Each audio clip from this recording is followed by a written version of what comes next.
Welcome to your Beaufort County News Headlines. I'm Matt Goldin, and here are today's top stories. If it all goes to plan, a $16.5 million beach renourishment project to restore eroded parts of Hilton Head Island shoreline could kick in as early as midsummer next year. Healthy, wide beaches are the jewels in the crown of Hilton Head. They provide an environment for sea turtles and birds and in storm protection for homes and businesses and give more space to the millions of beachgoers.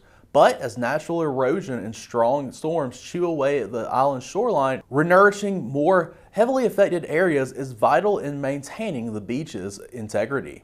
Currently in the state and U.S. Army Corps of Engineers permitting process, the latest beach renourishment project called for the dredging of 2 million cubic yards of sand from offshore shoals that will be funneled onto and spread across sections of the island. The undertaking is considered a scheduled maintenance as part of the town's long-standing beach monitoring program, which includes the beach renourishment over 8 to 10 years. Under a rough preliminary timeline, work would start at the northern end of the island by midsummer 2025, and the rest of the project would start in fall 2025.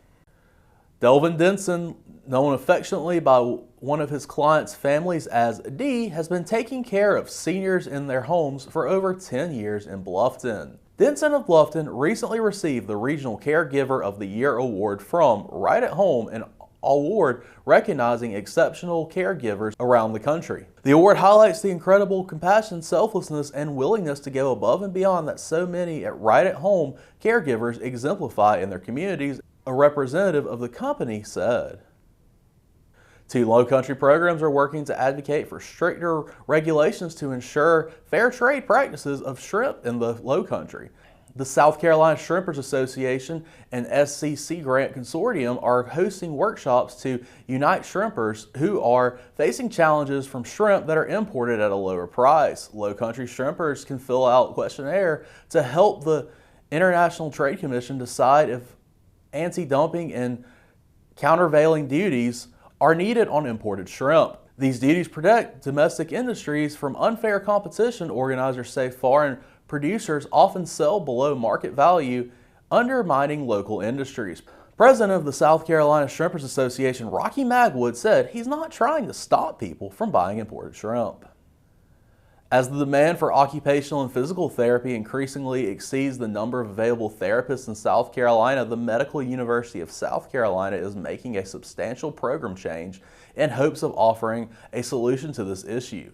Data from MUSC shows that of South Carolina's 46 counties, 16 have less than 10 practicing physical therapists. MUSC Department Chair for Rehabilitation Sciences at the College of Health Professionals, Dr. Megan Donald, says that there are several reasons that demand outweighs the number of therapists available, and many factors have impacted health care.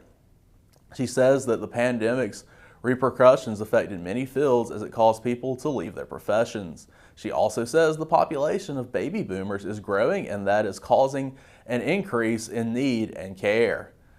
Donaldson says there has been an increase in the need for preventative and that there is also a growing need for mental health care, which is something that occupational therapists can provide.